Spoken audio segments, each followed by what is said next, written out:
All right, well, joining us now is Dan Moore, geologist with the Bureau of Land Management here in Tucson. And Dan's just been talking to the SME conference about abandoned mine restoration. So, Dan, what are the big issues that BLM is facing with abandoned mine lands? Well, basically, we have a history of mining in Arizona going back to, well, actually, the Spanish colonial period. And as a result of that, we have at least 100, well, tens of thousands of mine features remaining across the state abandoned. No, the original miners are long gone, and they represent safety hazards to the public and also environmental hazards.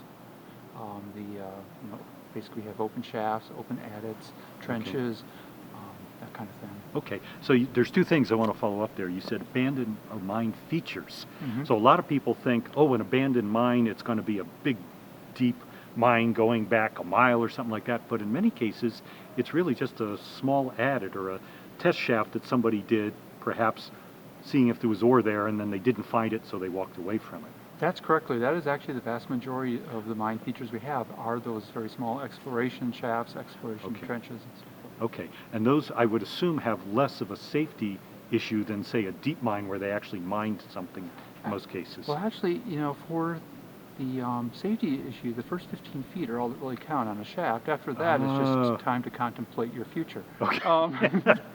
Sorry, it's okay. really the those because there's so many of those features. The old miners were very optimistic, and they put in a lot of exploration holes. Okay. So really, the deeper features may attract creative nuisances, and the people may want to go in there and try to explore them. But really, the upshot is when you have so many of these smaller features on the ground, people can inadvertently fall in. Ah, okay. Okay.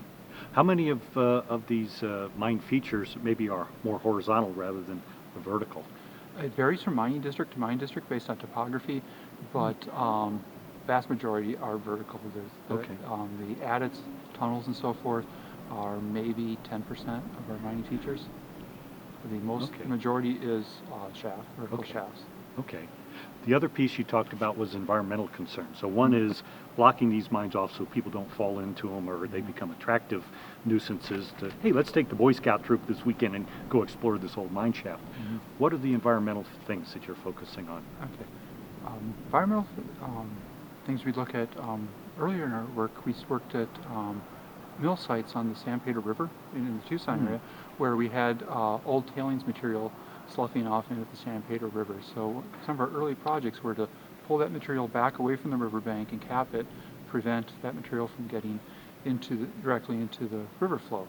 On sites we're working on now are a little bit higher, a little bit drier, but we're looking at there is issues with dust, metal contaminated dust with OHV use, motorcycle use, and basically direct contact with contaminated tailings, contaminated material.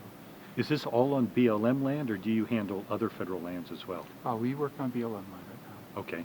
So when you talk about perhaps tens of thousands of these mine features, is that Arizona totally, or is that just on the BLM lands? That's on the BLM lands. Wow. Okay. So there could be quite a few more out on Forest Service lands or other types of federal lands. Yeah. Right now, with the mine surveys we've done so far, in the Tucson area, we found over 2,000 mine features. Now, not all of those need remediation. We've remediated about 600 so far, and maybe 400 additional in the hopper right now. But we have a lot of land to still survey. Oh, okay. So you're still surveying to get that sense. Okay. Yeah. So you don't have any timeline when you think you might say, hey, this is when we think we're going to have all of these taken care of. No, we really have to, as we survey, we find more. So we just have to keep up with the surveys. It's going to be an ongoing, very long-term process. This is not anything that's going to wrap up anytime soon. Okay. Wow. What are the biggest challenges on the environmental side besides, say, tailings? I know after the Gold King mine spill this late summer, there was a lot of talk about, do we have acid mine drainage problems here in Arizona? And if we do, how big are they? How serious? How widespread? Do you have any sense of those kinds of issues? For the sites I've worked on, acid mine drainage has not been an issue. However, different areas of the state have different rainfall, so other areas may experience that acid mine drainage. It's just a combination of the types of ores we have here and the lack of rain. Okay. Really kept that issue down.